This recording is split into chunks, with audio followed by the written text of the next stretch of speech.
Mesdames et messieurs, bonjour à toutes et à tous. Bienvenue sur la troisième partie de notre message intitulé Les 5 facteurs qui influencent ou déterminent un service de qualité dans la maison de Dieu. Et ce sera donc toujours avec l'apôtre Michael Oropo. Tout ce que vous donnez à Dieu n'est jamais perdu. Dans tout ce que nous faisons dans la maison de Dieu, il y a des facteurs qui nous qualifient. Il y a des facteurs influencent la qualité de tout ce que nous faisons dans la maison de Dieu. Et les facteurs comme le facteur Dieu, le facteur de l'être humain, le facteur du temps, le facteur de l'argent, des ressources financières. Donc, tous ces facteurs sont sacrés, d'accord, dans l'exercice ou dans le fonctionnement du royaume de Dieu. Ce sont donc là quelques facteurs que j'utilise pour établir la fondation, d'accord, de ce message avant maintenant de développer le facteur d'une adoration acceptable aux yeux de Dieu. Servir Dieu est quelque chose de très très délicat et de dur aussi. C'est pour cela que Dieu a comparé servir Dieu, d'accord, à la vie d'un soldat ou au métier d'un soldat. L'apôtre Paul nous compare à un soldat en service. Et c'est pour cela qu'il dit dans 2 Timothée 2, 3, 4, « Souffre avec moi comme un bon soldat de Christ. » Il n'est pas de soldat qui s'embarrasse des affaires de la vie s'il veut plaire à celui qui l'a enrôlé, et l'athlète n'est pas couronné s'il n'a pas combattu suivant les règles. Il faut que le laboureur travaille avant de recueillir les fruits. Voyez-vous, de la même façon qu'un soldat doit s'entraîner durement, et quand un soldat est en service, eh bien, il ne doit pas s'embarrasser des choses inutiles. Il doit être focalisé, focus sur ce pourquoi il a été appelé, et il suit à la lettre les principes, régulations, d'accord, de celui qu'il a envoyé. Donc, c'est ainsi que Paul nous a comparé à un soldat. Car c'est seulement ainsi que vous allez pouvoir jouir des avantages, d'accord, de l'état ou du caractère sacré et des bénédictions qui sont liées au service dans la maison de Dieu. Servir dans la maison de Dieu n'est pas chose facile, c'est chose très très difficile parce qu'il faut respecter, déjà il faut comprendre les règles, comprendre les principes et les révélations et pouvoir les respecter afin d'avoir un service de qualité. Mais si vous arrivez à comprendre toutes ces réalités, toutes ces vérités autour du service dans la maison de Dieu, eh bien, avec le temps, vous allez voir que vous finirez par recevoir la grâce, d'accord, de faire ce que vous avez à faire facilement. Et vous allez plus jouir, d'accord, des bénédictions, des avantages qui sont liés à cela. Et cela ne va plus constituer un fardeau ou une obligation difficile ou une obligation que l'on vous impose. Mais cela va devenir comme une partie de vous. Maintenant, parlons du 5e facteur. Le 5e facteur, eh bien, c'est le facteur environnemental. Quand vous êtes au service de Dieu, dans la maison de Dieu, vous devez savoir, vous devez apprendre à maîtriser, d'accord, votre environnement, parce que l'environnement autour de vous pourrait également vous être d'un avantage très précieux. Il est écrit que la terre appartient à l'Éternel et tout ce que la terre contient. Donc, toute personne qui sert dans la maison de Dieu, puisque vous vivez sur la terre, eh bien, déjà vous respectez déjà, d'accord, ce principe de la plénitude de la terre qui appartient à Dieu, et tout ce qui appartient à Dieu, tout ce qui est donc sur la terre, eh bien, doit vous être d'un avantage. C'est-à-dire que vous devez pouvoir jouir aisément de tout ce qui vient de la terre, de tout ce que la terre produit. Donc, quiconque sert Dieu a accès à la plénitude de la terre. Psaume 24, verset 1. Et c'est pour cela qu'il est également écrit dans la Bible que ceux qui seront obéissants et prêts à faire ce qu'il faut et prêts à respecter les commandements et les principes, eh bien, mangeront des bons fruits de la terre. Vous savez, l'avantage que nous avons en servant Dieu, eh bien, c'est qu'il y a des choses que nous pouvons tirer des éléments de la nature, simplement parce que nous servons Dieu. Également, des choses que nous pouvons réguler dans les éléments de la nature, parce que nous avons l'avantage de servir Dieu. Quiconque a le privilège de travailler dans la maison de Dieu a le devoir et le droit de dominer son environnement, ou de dominer ou de régner sur son environnement. Parce que si vous n'arrivez pas à régner sur votre environnement, il y a des choses dont vous ne pourrez pas jouir. Parce que servir Dieu dans la maison de Dieu, eh bien, vous confère une certaine autorité. Une autorité qui n'est pas disponible pour les autres chrétiens ou pour tout autre chrétien. Donc, l'environnement autour de vous peut vous être d'un très grand avantage. Parce que vous servez Dieu. Et parce que vous servez Dieu en temps normal, vous avez la grâce, vous avez l'autorité, d'accord, de réussir partout où vous entrez. Partout où vous mettez les pieds, vous devez réussir. Vous devez réussir partout où vous entrez parce que le royaume aura toujours besoin de vos ressources pour être développé, pour s'agrandir. C'est donc là le facteur environnemental. Donc, ces 5 facteurs dont nous avons parlé, ce sont là les facteurs qui influencent ou qui déterminent la qualité de votre service dans la maison de Dieu. Alors maintenant, nous allons monter un peu, nous allons aller à un niveau supérieur, toujours lié au service. Alors la deuxième chose concernant le service dans la maison de Dieu, eh bien, c'est la valeur. Donc pour tout travailleur ou tout ouvrier ou tout ministre dans la maison de Dieu, eh bien, il y a des valeurs pionnières qui doivent être leur socle fonctionnement ou leur socle d'opération. Pour tout ouvrier ou tout travailleur de Dieu, la maison de Dieu qui a de la vision, alors si votre adoration ou si votre service doit être accepté aux yeux de Dieu, eh bien, ces valeurs dont je vais parler dans quelques minutes, eh bien, doivent constituer un pilier primordial ou un pilier tournant, d'accord, dans votre service dans la maison de Dieu.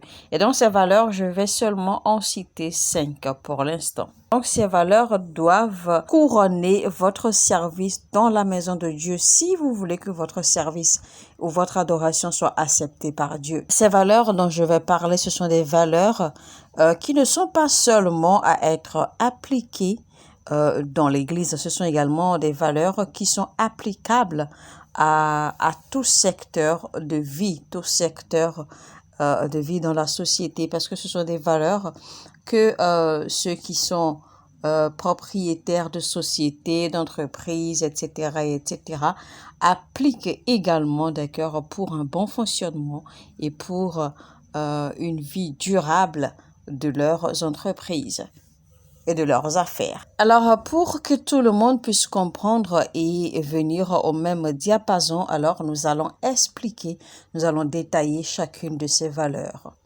Alors, la première de ces valeurs, eh bien, c'est le fait d'accorder la valeur et du respect aux principes, protocoles et autorités institutionnelles, c'est-à-dire qu'il faut valoriser et respecter les principes, protocoles et autorités institutionnelles. Si vous voulez vraiment être un bon ouvrier, un bon travailleur ou un bon ministre qui a de la vision, un bon visionnaire, eh bien, vous devez cultiver cette valeur et donner du respect aux autorités, aux principes et protocoles qui sont institués par l'institution dans laquelle vous voulez évoluer. Et ce respect doit être incontestable et sans condition. Incontestable parce que vous ne devez pas questionner les protocoles et principes qui ont été mis en place. Parce que vous n'êtes pas à la fondation de cette institution ou de cette église ou de ce ministère ou de cette congrégation ou de cette société, si vous voulez. Vous n'êtes pas à la fondation de cela. Donc, il y a des valeurs, des protocoles, des principes, des règles qui ont été institués avant votre arrivée. Donc, vous n'avez pas le devoir de questionner les valeurs, de questionner les protocoles et les principes qui sont institués.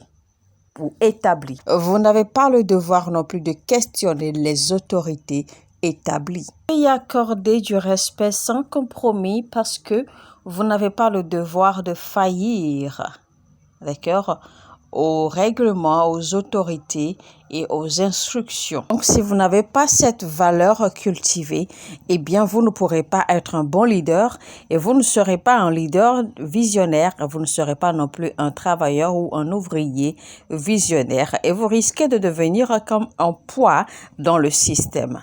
Toute personne ou quiconque désire être une bénédiction pour un système, eh bien, ne doit pas questionner ou défier les autorités ou les principes et les protocoles qui sont déjà institués pour la vision à laquelle il travaille. Jamais vous vous retrouvez à questionner ou à défier les autorités, les principes et protocoles déjà établis dans une institution, eh bien, vous ne pourrez pas ou vous n'êtes plus une bénédiction pour cette institution. Rappelez-vous, il est écrit dans Hébreux 13, verset 17, « Obéissez à vos conducteurs et ayez pour eux de la déférence, car ils veillent sur vos âmes comme devant en rendre compte. » Voyez-vous cela? Donc, parce que les personnes sous qui, d'accord, vous avez été placé, ou les personnes que vous devez servir, les personnes sous la responsabilité desquelles vous devez servir, eh bien, ces personnes sont appelées à rendre compte de vous parce que ces personnes deviennent responsables de vous aux yeux de Dieu et donc Dieu les appellera, d'accord, pour qu'ils rendent compte de vous et de votre service. Voilà donc pourquoi il est important de se mettre dans la position d'être une bénédiction pour un système, pour une vision, pour un ministère, pour une église, pour un appel. Et donc, vous ne devez pas questionner ou défier les autorités, les principes, protocoles qui sont déjà institués pour le fonctionnement de la vision en question. Parce que quand ils rendront compte de vous à Dieu, ils le feront avec joie. Et donc, cela sera à votre bénéfice, évidemment. Donc, peu importe qui vous êtes, peu importe votre position dans la société, peu importe votre rang dans la société, peu importe votre statut dans la société, cela ne regarde personne. Une fois que vous entrez dans un ministère ou dans une église, une fois que vous décidez de faire partie d'une vision qui est déjà en cours, qui est déjà dans un processus et que vous n'êtes pas le fondement ou la fondation de la vision, et quand on vous positionne sous quelqu'un, quand on vous donne une couverture ou un leader, eh bien, vous avez le devoir de vous soumettre à cela. Vous n'avez pas le droit de questionner les principes et protocoles qui sont déjà en place avant votre arrivée.